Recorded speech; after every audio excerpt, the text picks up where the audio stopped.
you've had your first full year under your belt now. Tell me what your impressions have been about this district.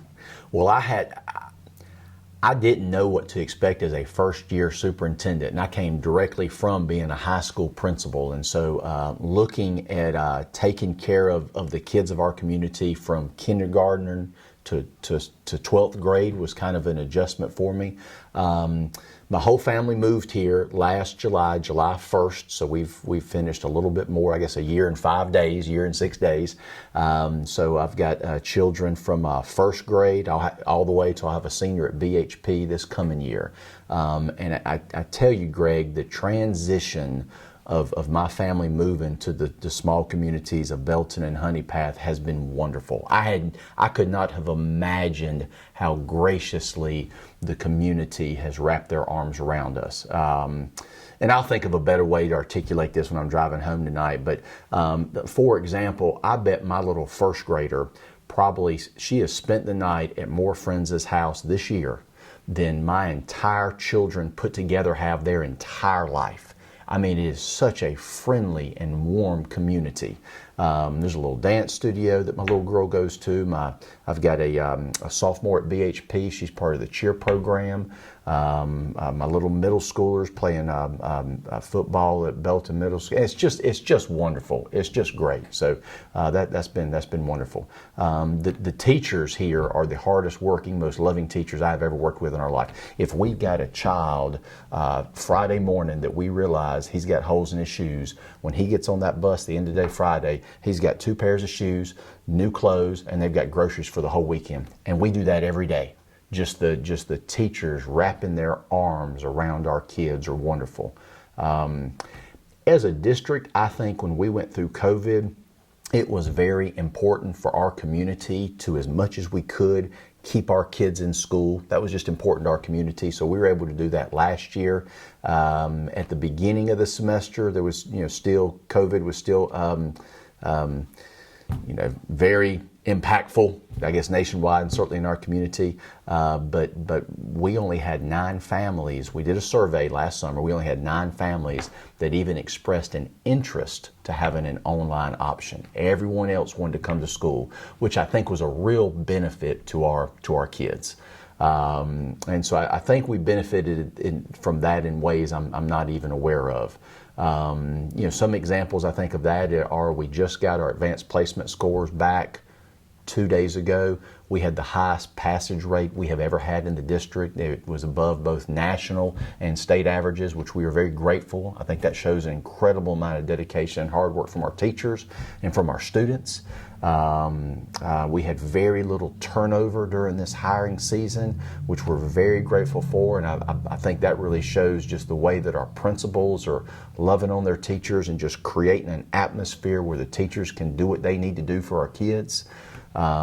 So if you're asking me just a snapshot of what I remember from the year, those are some things that are stand out. And I just really just have a sense of gratefulness. I really do. I know that sounds kind of, I don't know, trite, but I'm just very grateful to be here at Anderson too, Greg. I know this is unnatural. Try not to tap the table if you can. Okay, I'm sorry. You're in a community here too that a lot of these people are invested because you've got a large contingent of the people who went through the school system, right? Yeah. I think that gives you, we do have most of our teachers, well, I say most, a large percentage of our teachers are graduates from BHP. I think that gives you a special type of loyalty you can't generate with any other a plan or approach, or it just gives you a special type of loyalty. So they love their district. They're all in with their district.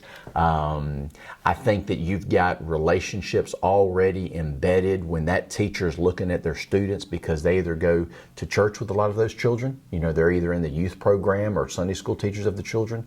They're coaches in the in the recreational leagues, and so it just gives you a special connection with your people that you probably don't have in a larger or a more transient community, which is very special.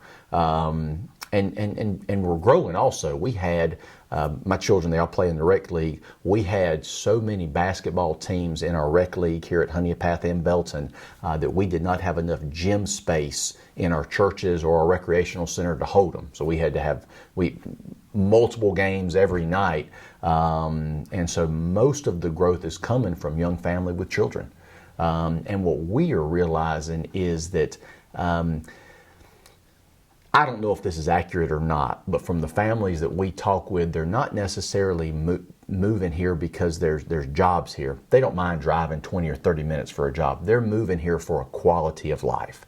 They're moving here because, their children can get on their bike and ride down the road to see their neighbors. They're moving here because, they can walk down the sidewalk and go to church. They move here because when they go to coffee on Saturday, everybody in that coffee shop they know or they've seen, and there's just kind of a safety there. Last Saturday, Honea Path has a Independence Day celebration. And so it's free to everybody. They've got fireworks, they've got inflatables and food trucks. And I took me and my wife took my first grader, my seventh grader, my sophomore, and my fifth grader, 4 of my 6. And I may just be a bad parent, but I turned those 4 kids loose, my first grader included, for 2 hours and didn't even think a thing about it. And I don't know what community there's probably very few that you could do, and I'm a new guy here. I've only been here for a year. And so most of the people there, I really don't know their name or personally, but people really care about each other here. And so that's, so having your teachers that have grown up here, graduate here, come back and teach here, and most of your community really wants to stay here, and they want their community to be stronger, and they want their school system to be stronger. I think those are some examples of that. Yeah. You mentioned growth. How's that playing out in the district? How many students are y'all going to have this year? Do you know yet? Last year we had 3,800 students. There will be a slight uptick this year. Probably what our communities are waiting on are for housing to become available for those new families. When a house comes available, it is snatched up in a second. There's just not enough inventory to meet the needs of the folks who want to move here. And so I'm kind of grateful for that very slow growth, because it allows you to keep that family feel as opposed to just an explosive growth, which makes it a little bit more challenging. So remind people how many schools y'all have.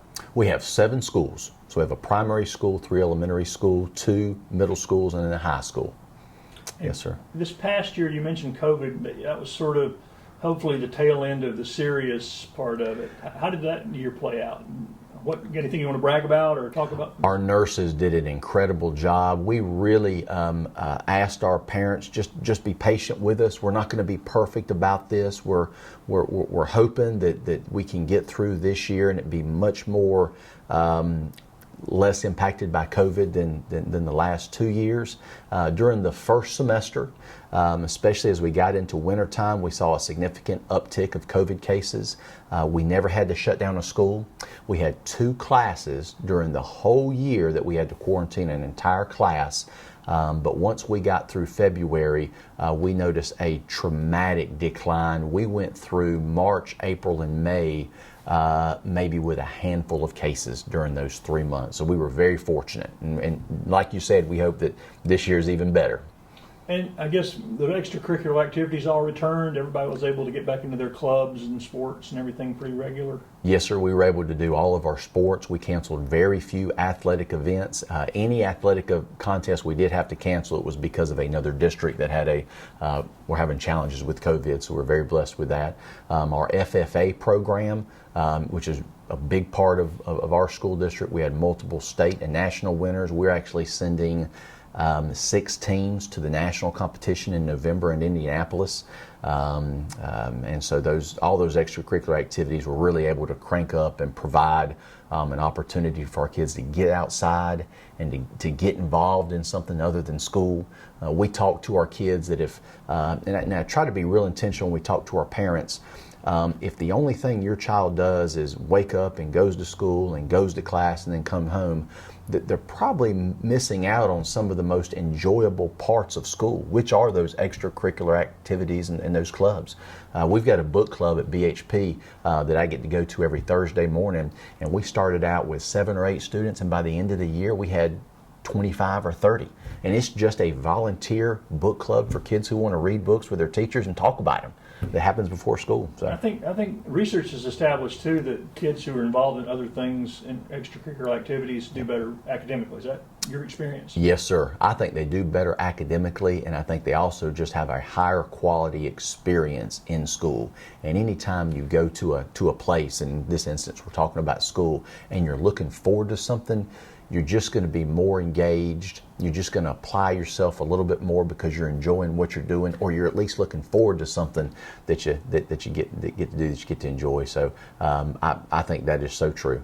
Mm-hmm. Looking at the school year coming up, what are people going to notice different? Any new buildings? Anything that's been redone or repaired, or anything that people will notice differently coming into the school?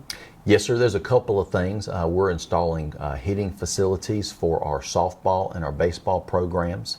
We are updating or replacing the HVAC system in Marshall Primary and in Belton Middle School. By the end of next year, we will have replaced all the HVAC systems throughout the entire district. We're repainting most of the interior of all of our gyms in our district, and at our high school, we're redoing the floor. We're repouring a floor for our lobby area, which is probably the biggest event center in our entire community, and then also repainting the entire gymnasium. So they'll notice an update for that for our student athletes. One of the things, and this is not a facility thing, we've noticed that our students need more support for just their social and emotional health. And this year we're hiring 2 mental health counselors that are going to be in-district employee. In the past, we've contracted with the Department of Mental Health, and they've been wonderful partners with us, but they're not part of our school family, and we don't have access to them the way that our students or our teachers need. So we're bringing on board 2 mental health counselors that are going to serve our students every day throughout the school year, and we're excited about providing that support for our students. Any other academic initiatives you were just talking about? Any other new things coming or Yes, sir. Expanded? We have got, and this is something I think is unique to our district, we've got 30 teachers that are going through their national board certification. They completed year 1 last year, and they'll be completing year 2, which is the culmination of their national board certification. And as a district, we are funding that entire certification process for those teachers. And that process really prepares teachers to reflect on their own teaching, what is most effective practices, and making sure the students are learning and achieving at the level they need to, and just making sure that their delivery with that instruction is engaging as it can be, because all of our students learn differently. So a big challenge is, once you know the content, is what different ways do my students need me to teach this information so that they're engaged and so they retain it, and so they're able to connect that content with real world stuff. And so we've got 30 teachers who have volunteered. We do after school classes that are led by some of our current national board teachers, and they'll be finishing up that process this year. Yeah. Any other student initiatives or things y'all are working? We have a leadership program for our students, and so I meet with our high school students and our middle school students once during the fall and once during the spring, just to get their input on ways that we can meet their needs better and make schools more engaging. So I'm excited about learning from them and spending time with them. And we also have a group of men. We began this at the end of this year. They're going to be meeting with our after-school middle school students beginning in August, and just doing some relationship building and a mentor program. And these are just men from the community that met with me and just really wanted to be a part of something that helps our young people to learn how to be productive and caring and compassionate adults. We'll be doing that with all of our middle school after school programs this year, and we're really excited about that. How about the cooperative effort with Career Center? How have you seen that grow? That grows every year. The Anderson County Technology Center that we share with Anderson School District 1, that is an incredible resource. And we're starting this year having all sophomores, juniors, and seniors go through that program. The goal is having them certified in some career tech certification program just based on what their interests are. But it has just exploded. The welding program has grown. The construction program has grown. There's actually a media program that has a radio portion of it, that they produce a radio show every week, and the kids absolutely love that. When you go into that facility and see all the production booths, and I can't even talk any more intelligently about it than that, it is state of the art. It looks like you're going into something in downtown Greenville that's producing a TV show. It's pretty phenomenal. So what Miss Holly Harrell does, who's the director of that Anderson County Technology Center, does is second to none. We're very grateful for that resource. What about any other objectives or strategies or goals that you and the board have for the coming year and we haven't talked about so far? Some of the goals that we have is to continue to establish strong foundational literacy skills for our students. Last year, we began a comprehensive literacy program from kindergarten to second grade, and we're extending that to third grade so that all of our K through third grade classes are teaching best literacy strategies, because we believe that is a foundational skill for our students. To be honest with you, every class is a reading class. You just change the books. And so having strong literacy skills with our students is most important with us. We're also having this summer, it actually starts next week, 27 of our teachers going through Orton Gillingham training, which is an instructional approach that uses multi-discipline strategies to teach content to teachers, to students. So some students are auditory learners, some are kinesthetic learners, some are visual learners. So that training equips our teachers to be able to meet those kids where they are. And we have 27 teachers that have signed up for that that'll be throughout our district to meet the needs of those students. So it's really important to our board that regardless of what type of learner is in our classroom, we can meet their needs, we can engage them, we can show them how what they're learning in class really does apply to the real world, and hopefully that child enjoys it. So. And a lot of these things you're talking about are efforts that you're going to be working with the parents. How will the classrooms and teachers and districts communicate with parents this fall and spring? We started a new website last year, and it has the capacity to send out text messages, phone calls, and emails to all of our parents. Those are tools we have not had in the past. Every Friday, all of our schools and each teacher will send their parents an email. We started that last year as well, and we've noticed our parents are very appreciative every week, just getting an update of this is what we did this week in our classroom, just to let you know. These are some of the things your children are going to be taking home over the weekend, and this is what they can look forward to next week. There's no secret about communication. To be a good communicating district, you just do it a whole lot. And so it's important that our parents and our community knows what's going on in our schools, and that's kind of the approach that we take with it.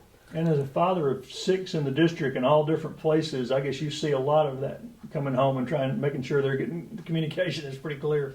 Yes, sir. I married way up, and so my wife is much smarter and well organized than I. But I think it's a blessing having your children in all areas of the school, because anytime I meet with a parent who I'm partnering with them they're having some challenges in the school.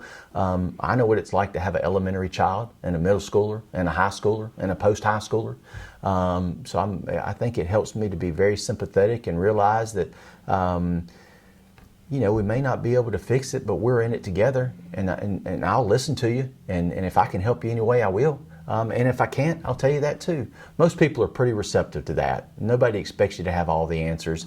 They just want you to care about their child and do your dead level best for them. Any other big challenges you are facing in the coming year that you're looking at already? In our district, most of our facilities are a combination of a 1950s building, a 1980s building, and we have some early 2000 buildings. So in the next couple of years, we'll have some facility challenges in funding those. We've been very blessed over the last several years to have benefited from a 1-cent sales tax, a referendum that was passed several years ago. That'll run out in 2028. If you look at our schools, every single school has benefited immensely from that sales tax. And so as we draw closer to 2028, I'll make sure I do a good job of communicating that to our community. That sales tax is collected countywide, so that's not a burden exclusively on our Anderson 2 families. We benefit from all of the gas stations that people stop at from North Carolina and Georgia as they go to Clemson.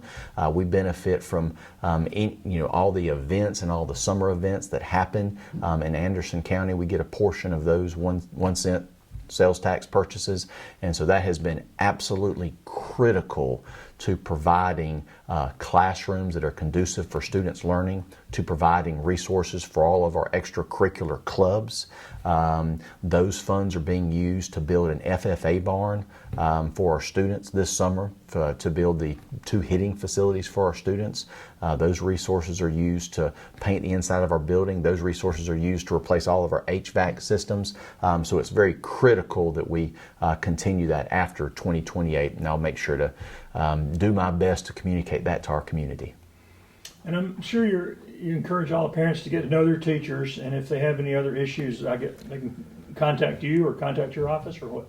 Absolutely. We encourage the teacher is going to be able to help them the most. And every Friday, they're going to receive an email from that teacher.